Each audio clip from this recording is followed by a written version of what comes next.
எல்லாருக்கும் வணக்கம். நான் உங்கள் பம்பை சோமசுந்தரம் பேசுகிறேன். இன்றைக்கி என்ன வீடியோன்னு பார்த்தீங்கன்னா, பெங்களூர் டு ஷிரடி ட்ரிப்போட டே 2 பார்ட் 8 தாங்க போட்டுட்ருக்கேன். எங்கே வந்திருக்கோன்னு பார்த்தீங்கன்னா, மகாராஷ்டிரா சோலாப்பூர் டிஸ்ட்ரிக்டில் இருக்கிற சிவயோகி சித்தேஸ்வர் டெம்பிளுக்கு தாங்க வந்திருக்கோம். இந்த கோவிலோட சிறப்பை ஏஐ வாய்ஸில் போட்டிருங்க, அதை கேட்டுட்டு வந்துருங்க. சோலாப்பூர் என்றாலே நம் நினைவுக்கு வருவது பிரம்மாண்டமான ஏரியின் நடுவில் வீற்றிருக்கும் சித்தராமேஸ்வர கோவில் தான். ஆனால் இந்த தலம் உருவானதன் பின்னணியில் ஒரு நெஞ்சை உருக்கும் கதை இருக்கிறது தெரியுமா? இளவயது சித்தராமா சிவபெருமானின் அம்சமாகவே கருதப்பட்டவர். அவர் தனது இஷ்ட தெய்வமான ஸ்ரீசைலம் மல்லிகார்ஜுனரை நேரில் தரிசிக்க வேண்டும் என்ற தீராத தாகம் கொண்டிருந்தார். ஸ்ரீசைலம் சென்ற அவர் அங்குள்ள ஜோதிர்லிங்கத்தை கண்ட பிறகும் திருப்தி அடையவில்லை. அவருக்கு தன் இறைவன் உயிருள்ள உருவத்தில் காட்சி தர வேண்டும் என்பதே ஆசை. மலைகளிலும் குகைகளிலும் தன் குருவை தேடி அலைந்தார் சித்தராமா. எங்கும் காண கிடைக்காததால் மிகுந்த வேதனையுடன் மல்லையா மல்லையா என்று கதறியபடி காமரி கொல்லா என்ற ஆழமான பள்ளத்தாக்கில் குதித்தார். தன் உயிரையே துச்சமென நினைத்து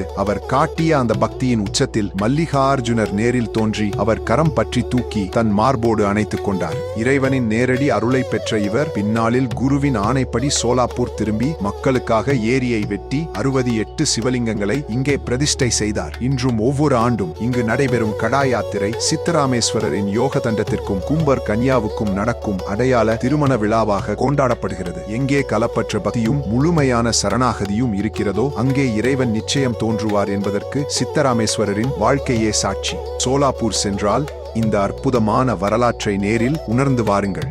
இந்த கோவிலில் 2 டைம் அன்னதானம் இருக்குங்க. மதியம் ஒரு டைம் அன்னதானம் இருக்குது, அப்புறம் நைட்டுக்கும் அன்னதானம் இருக்குது. இங்கே என்ன கொடுக்குறாங்கன்னு பார்த்தீங்கன்னா, சப்பாத்திக்கு தொட்டுக்கிறதுக்கு ஒரு சப்ஜி கொடுக்குறாங்க, அப்புறம் ஒரு ஸ்வீட் கொடுக்குறாங்க, அதுக்கப்புறம் வெள்ளை சாதமும் கொடுக்குறாங்க, அதுக்கு சாம்பார் கொடுக்குறாங்க. சூப்பராக இருக்குங்க. சாம்பார், சப்ஜி, சப்பாத்தி எல்லாமே நல்லா இருந்தது. அன்னதானத்துக்கு டொனேட் பண்ணணும்னு விருப்பம் இருக்கிறவங்க டொனேட் பண்ணலாம். நாங்கள் எங்களால் முடிஞ்சது ஏதோ கொஞ்சமாக டொனேட் பண்ணிட்டு வந்தோம். வீடியோவை பார்த்தவங்க மறக்காமல் லைக் பண்ணிவிட்டு அப்படியே சேனலை சப்ஸ்கிரைப் பண்ணிவிடுங்க. தேங்க்யூ.